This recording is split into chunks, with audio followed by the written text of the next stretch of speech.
The luxury suites here are $2,500 a night, my daughter-in-law said, standing in the middle of that crowded hotel lobby in Aspen.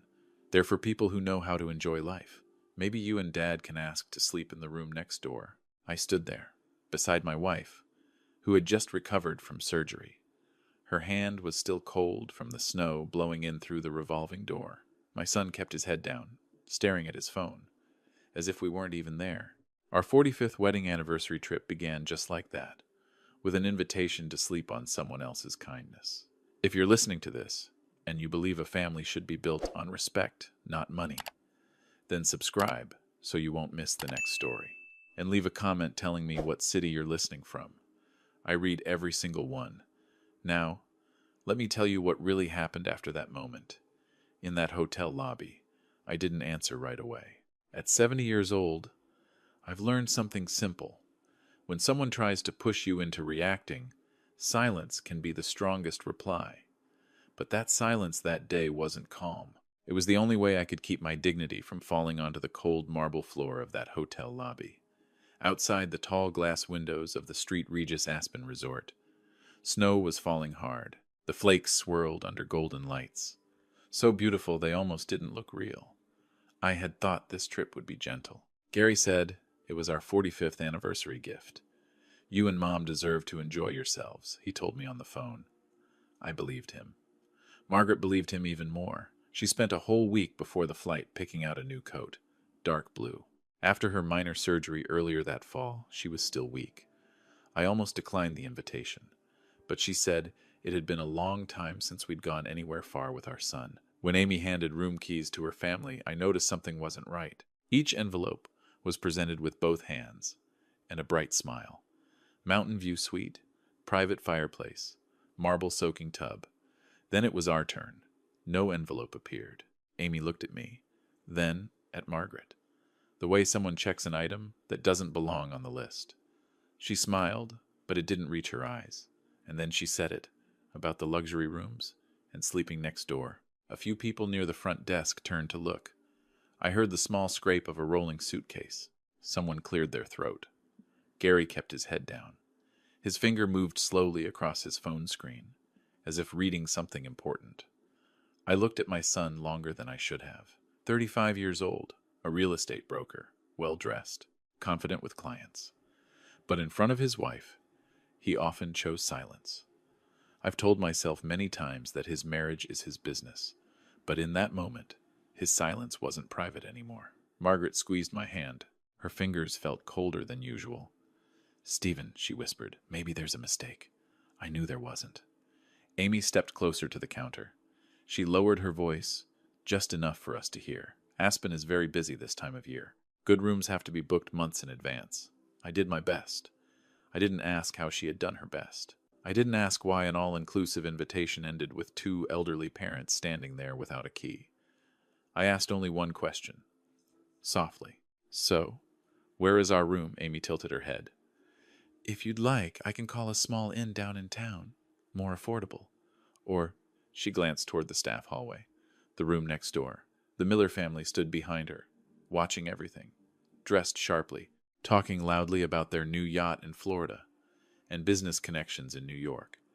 When my eyes met theirs, none of them held the look for more than a second. I realized I was standing inside a painting I hadn't been invited into. Margaret coughed lightly. Not from a cold. It's the kind of cough she has when she's anxious. I placed my hand on her back, feeling the thick fabric of her coat, still not enough to warm the air around us. "I think we'll manage on our own," I said. Amy shrugged. "Up to you." Short. No apology, no embarrassment. We pulled our suitcases away from the desk. The revolving door opened, cold wind rushing in. Behind us, I heard a hotel staff member call Amy's name, wishing her a pleasant stay. Outside, snow covered the steps in white. The resort shuttle driver was helping another guest. I didn't ask for assistance. I've worked in places where people judge you within the first few seconds. Today, I knew I had been judged, and quietly removed from the list. Margaret looked at me. There were no tears in her eyes, just one silent question. What do we do now? I've lived through more winters than my son has. I've stood in boardrooms where men tried to make me feel small, to gain an advantage. I understand that tactic. Create pressure, cause embarrassment, force someone to beg. But I'm not 20 or 40 anymore. I don't need to prove myself in a crowded hotel lobby. I took out my phone. My contact list isn't long. I'm not the kind of man who keeps many social connections. But there are certain numbers that never get deleted. Margaret watched as I searched for a name. She didn't ask. Before I pressed call, I turned to look at the building behind us. Warm golden light spilling through the glass. Somewhere inside, my son was probably already in that mountain view suite, maybe telling himself everything would blow over. My anger isn't loud. Not the way young people show it. Mine settles quietly, like thick ice beneath a frozen lake. I raised the phone to my ear. The call connected after 2 rings, and I began speaking in German. There was a brief pause on the other end. Then a deep male voice answered in precise German. No small talk, not a single unnecessary word. I kept it short, 2 sentences. No long explanation, just my name, the timing, and one specific request. When I finished, the man replied, "Of course, sir. 15 minutes." I ended the call. Margaret looked at me. Her eyes softened, but she still looked tired. The snow was falling harder now, dusting her hair white. I pulled her collar up gently and guided her toward the covered waiting area. "Stephen," she said quietly, "you don't have to make this into something bigger." I knew what she meant. She has always been the peacemaker. But this wasn't a small misunderstanding between family members. It was intentional. And I wasn't going to let my wife learn how to endure one more humiliation. The cold wind moved across the plaza in front of the St. Regis Aspen Resort. I noticed Margaret breathing a little faster than usual. Her hand trembled slightly in mine. "Are you all right?" I asked. She nodded, but her face had gone pale. The long flight from Seattle, the altitude in Aspen, and the shock from earlier. Her body couldn't handle it all at once. I helped her sit on a wooden bench near the wall. Snow settled on our shoulders. Inside that warm building behind us there were fireplaces, mulled wine, mountain view suites. Outside, my wife and I sat like 2 misplaced guests. The glass doors opened again. Amy stepped out wearing a thick fur coat. She didn't approach right away, just stood a few yards away. "You're still here?" she asked. Her tone softer than before, but still edged with judgment. "If you need, I can call an Uber." "I won't," I said. Margaret placed a hand lightly on her chest. I could feel her heartbeat through her coat. Not dangerous, but strained. Amy frowned. "Please don't pretend to be sick just to take my sister's room. It's her birthday. I don't want anyone ruining it." I heard that clearly. I've heard careless words before. Many of them. But when a young woman looks at the woman who has stood beside me for 45 years and calls her exhaustion pretending, something inside me grows very still. Not explosive, not loud, just still. "We don't need anyone's room," I said evenly, "and we don't need anyone's permission." Amy shrugged again. "Suit yourself." She went back inside. The glass doors closed behind her. I leaned closer to Margaret. "We won't be staying here tonight." She looked at me, surprised. Then, where I didn't answer, 12 minutes later, a black Bentley rolled slowly into the arrival area. Not the resort shuttle. This one stopped directly in front of the steps where we were sitting. A man in a long coat stepped out and walked straight toward me. "Mr. Stephen," he said in English, "this time everything is ready." Margaret turned to look at me. I stood and helped her up. The man opened the car door. Warm leather seats inside. The temperature perfectly adjusted. As the car pulled away from the street, Regis Aspen Resort, I saw the hotel lobby growing smaller in the rearview mirror.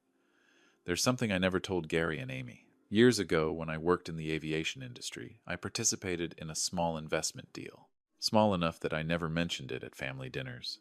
But over time, it stopped being small. I don't own the entire resort. I don't need to. I hold just enough to ensure my voice is heard when necessary. And I rarely use it. The car climbed higher, turning onto a private road, snow thick on both sides, the noise of downtown Aspen fading behind us. "Where are we going?" Margaret asked, softly. "Just a little higher," I replied. 10 minutes later, we stopped in front of a secluded lodge, warm light spilling from wide windows. Quiet, no crowds. The man opened the door. All amenities have been prepared. A local physician has been notified in case assistance is needed. I nodded. Inside, it was peaceful, a fireplace burning gently. On the table, hot tea, not wine, a small detail, but it meant someone had listened. Margaret sat down on the sofa and breathed deeper. Color slowly returned to her face. You knew, she asked. I simply didn't forget who I am, I answered. I said nothing more. I stepped out onto the small balcony behind the lodge, snow still falling. But from this height, everything looked different. Aspen shimmered below like a map of light. I took out my phone. A short message was waiting. Executive board has been informed. The incident in the main lobby has been documented. I didn't ask for anyone to be reprimanded. I didn't need public apologies. But I wanted one thing made clear: no one has the right to make my wife feel like she must ask to sleep anywhere. I went back inside. Margaret was watching the fire. I don't want this to ruin everything, she said. Neither do I replied. But some things, if left unspoken, will repeat themselves. Down at the main restaurant of the resort, the Miller family was preparing for their Christmas dinner. I knew that. I also knew Gary was using the credit card I quietly deposit into every month for his family fund. Maybe tonight, people would understand a little better where certain comforts come from. I'm not trying to embarrass anyone. I simply want to put things back where they belong. And sometimes, to do that, a man has to step out of a Bentley in the middle of a snowstorm, not to show off, but to remind everyone that silence has never meant weakness. Evening falls quickly in Aspen. From the balcony of the lodge, I watched the lights in the downtown area grow brighter as the sky turned a deep shade of blue. Down there, inside the main restaurant at the street, Regis Aspen Resort, the Miller family's Christmas party was already underway. I knew they had submitted their guest list in advance, an event to showcase business connections, to take photographs, to prove they belonged. Margaret had rested for nearly an hour. The color in her face had returned. The on-call physician checked in by phone. I answered briefly and said everything was under control. I didn't want to turn her health into a spectacle. I just wanted her warm and respected. Are you really going down there? She asked as I put on my coat. I think we should wish everyone a Merry Christmas, I replied. She looked at me for a long moment. 45 years of marriage is enough for a woman to know when her husband has made up his mind. This wasn't about pride. It wasn't revenge. I simply didn't want tonight's story told in a version where we were two elderly people unable to care for ourselves. The Bentley drove us back down toward the center of town. The snow still fell, but lighter now. When the car stopped in front of the restaurant entrance at the Street Regis Aspen Resort, I could see through the glass black suits, evening gowns, wine glasses catching the glow of chandeliers. The restaurant manager was already waiting outside. He opened Margaret's door first and gave a slight bow. Not dramatic, just proper. We walked in. The music paused for a brief second, just long enough for me to notice how many heads had turned toward the entrance. Not because I stood out, but because the manager walked just behind us and whispered something to the staff. In the center of the room, Amy stood beside her father, raising a glass for a toast. Her voice was clear, confident. I caught words like family, success, future. Gary stood next to her, smiling at the right moments. Then Amy saw us. Her smile didn't disappear. It simply slowed like a mechanism, struggling to adjust. Gary followed her gaze, and I watched the color shift in his face. We didn't approach their table directly. I guided Margaret to an empty table near the window where we could see the snow falling outside. A server brought her hot tea without being asked. A few minutes later, the man I had spoken to in German that afternoon entered the dining room. He wasn't in a service uniform. He wore a dark suit and a simple tie. A member of the resort's executive board. He walked straight to Amy's table. I couldn't hear every word, but I saw the change on her face as he spoke. Her father stood to shake his hand with a wide smile. Perhaps he assumed it was an honor. Then the man's voice carried clearly enough for nearby tables to hear. I've been informed that 2 senior guests were not accommodated according to standard protocol this afternoon. The air in the room tightened. Amy glanced around and gave a light laugh. There must have been a small misunderstanding. We take our guest experience very seriously, he continued. If there was any sign of disrespect, especially toward a long-term shareholder of the group, we are obligated to review all related partnership agreements. I didn't look at Amy then. I looked at Gary. My son was trying to remain composed, but he understood that this was not casual language. Amy's father blinked. "Long-term shareholder?" he repeated. The executive didn't answer directly. He turned and looked toward our table. Several heads followed his gaze. I stood up, unhurried. I adjusted Margaret's collar gently, and we walked toward the center of the room. I didn't speak as we passed the Miller family's table. I stopped in front of Gary and Amy. "Merry Christmas," I said. My voice wasn't loud, but in that unusual silence, it carried. Amy forced her smile. "You found somewhere to stay?" "Yes," I replied, "a little higher up." Gary opened his mouth as if to speak, then closed it. The executive stepped forward. "Mr. Stephen is one of the strategic shareholders who supported the group during its expansion into the Colorado market. We value his perspective highly. No further explanation was necessary." Whispers began to ripple through the room. The Miller family no longer stood quite as tall. Amy's father looked at her differently now, not with pride, but calculation. Amy looked at me. For the first time that evening, I saw real uncertainty in her eyes. "Why? Didn't you ever say anything?" she asked. "I didn't think I needed to," I answered. "I didn't list assets. I didn't mention percentages. I didn't emphasize power." I turned to Gary. "How did you think your mother and I got here?" He swallowed. "Dad, I never asked you to be proud of me," I continued. "But I will not accept you pretending not to see your own parents standing in a hotel lobby. No shouting. No long lecture. Just the truth, placed gently on the table between wine glasses and crystal light." The music had not resumed. The servers stood still, waiting. I turned to the executive. "I'm not asking for anyone to be punished," I said. "I only want to ensure that every guest, regardless of age, is treated properly." He nodded. In that moment, the balance in the room shifted. But I knew the real change wasn't the atmosphere of the party. It was the way Gary would begin to look at the things he stood on: the house, the car, the cards in his wallet, and before the clock struck midnight. I intended to make sure my son understood exactly where all of it came from. No one returned to the party right away. The music stayed silent. Wine glasses were set down more slowly. I could feel it clearly, not because I wanted attention, but because when the truth is spoken, a room always needs a few seconds to adjust. Gary looked at me as if searching for a reasonable escape from the situation. Amy was different. Her back remained straight, but her hands tightened around her small silver clutch. "Why would you do this in front of everyone?" Gary asked quietly. "I didn't do anything," I replied. "You chose the setting." I didn't raise my voice. I didn't have to. The way my son avoided my eyes said enough.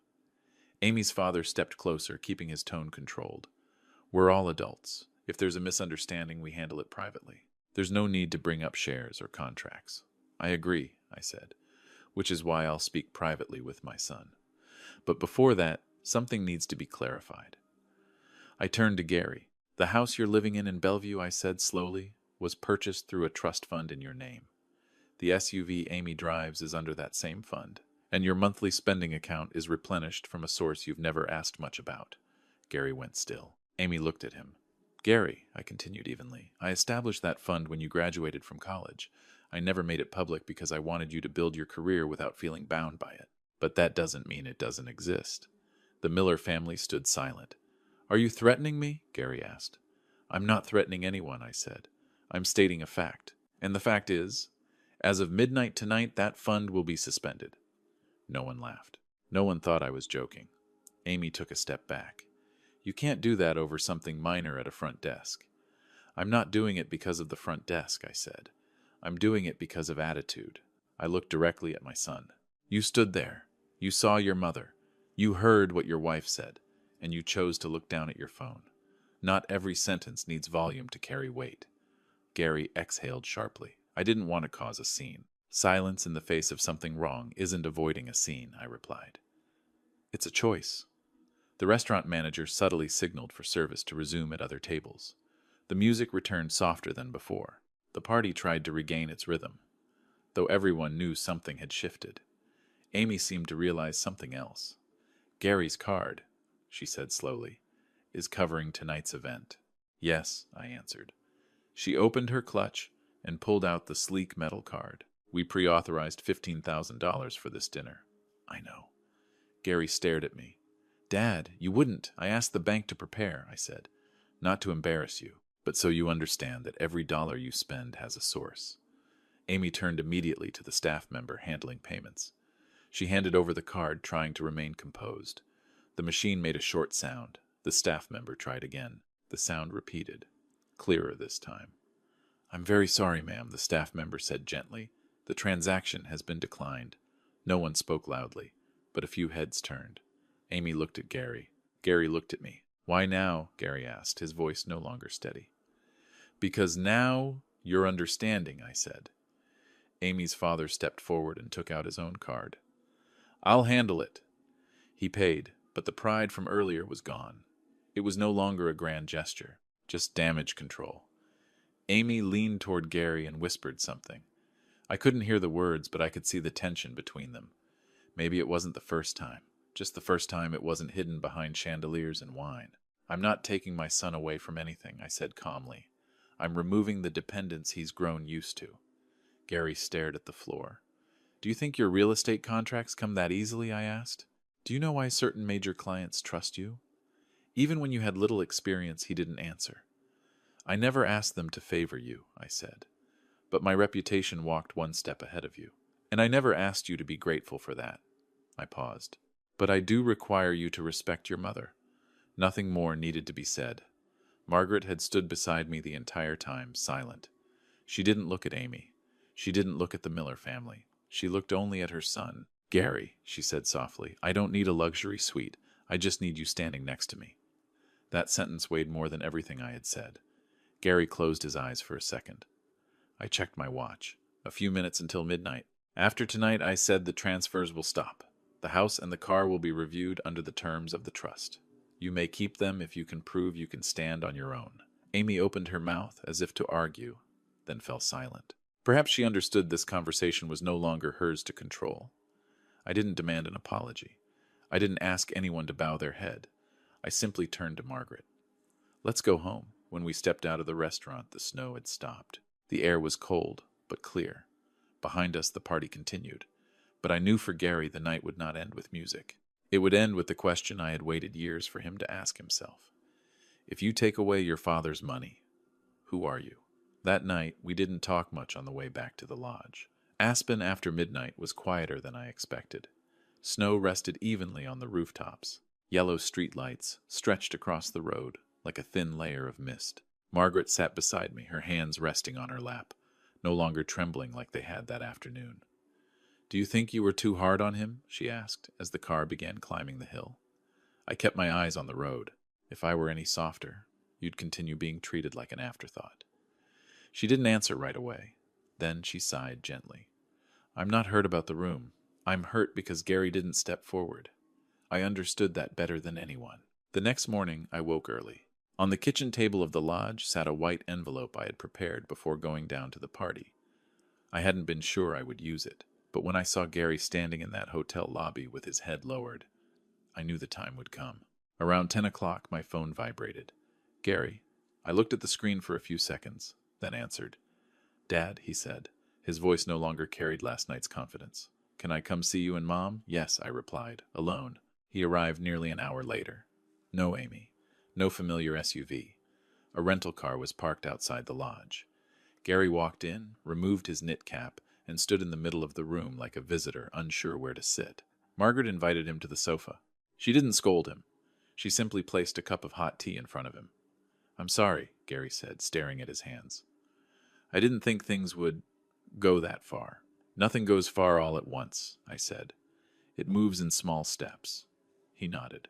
I didn't want to embarrass Amy, he added. Her family is trying to build connections with the resort. I didn't want to cause trouble. Respecting your parents is not causing trouble, I replied. The air in the room wasn't heavy like it had been the night before. It was quieter, more honest. I picked up the white envelope and placed it in front of him. He looked at me. What's this? Not money, I said. Gary opened it. Inside was a thin folder, a job application for a small machine shop outside Seattle. The same shop where I had worked after graduation. The owner now was the son of the man who hired me when I was 24. Gary looked up, surprised. You want me To work there, I want you to work somewhere your paycheck comes from your own hands, I said. Not because they recognize my name. He sat in silence for a long time. I have a business degree, he said quietly. I have an aerospace engineering degree, I replied, and I started in a machine shop. No one is exempt from starting over. Margaret rested her hand on our son's shoulder. I don't need you rich, she said softly. I need you steady. Gary stared out the window where snow still covered the mountainside. The trust? Is it really frozen? He asked. For now, I said. Until you can prove you don't need it to stand upright. He nodded slowly. No argument. No protest. When Gary left the lodge, he didn't hug me. But before stepping outside, he turned to his mother and said, I'm sorry I didn't stand next to you. Margaret smiled gently. I'll be waiting. After the door closed, the lodge grew quiet again. Do you think he'll change? Margaret asked. I don't know, I answered honestly. But at least now he has the chance. For the rest of our time in Aspen, we didn't attend another event. Instead, Margaret suggested visiting a community support center in town, a place that provided meals and warm clothing for seasonal workers. We spent 2 mornings there. Margaret folded sweaters. I organized boxes of food. No one there knew I was a shareholder of the resort. No one cared about what happened the night before. They simply said thank you when a coat fit properly. On our last afternoon before leaving Aspen, I stood once more on the balcony and looked down at the town. I thought about Amy's words, sleep next door. I don't know what she thought after we left that night. I only know that by the next morning her SUV had been returned to the dealership. The bank confirmed the trust was suspended as requested. I didn't feel satisfaction, only a sense that things had returned to their proper place. On the way to the airport, Margaret leaned back in her seat. I still want to come back here, she said. For what? I asked. To go skiing, she smiled softly. Just the 2 of us this time. I looked at her, then at the snow-covered road ahead. Money can reserve a room at the top of a mountain, but it cannot buy the peace of watching your wife sleep soundly after a long day. When the plane lifted off from Colorado, I didn't think about the party or the Miller family's expressions. I thought about the white envelope, and I hoped that one day when Gary signs a contract for a house he paid for himself, he will remember that snowy night in Aspen not as humiliation, but as the moment he began to grow up. Because a luxury suite is not the warmest place. The warmest place is when a man can stand beside his parents not because of money, but because of responsibility. If my story made you pause for a moment, take a little time to subscribe, like, and share this video. Somewhere out there, a father, a mother, or a son may need to hear this. Money can create distance very quickly, but respect is what keeps a family together.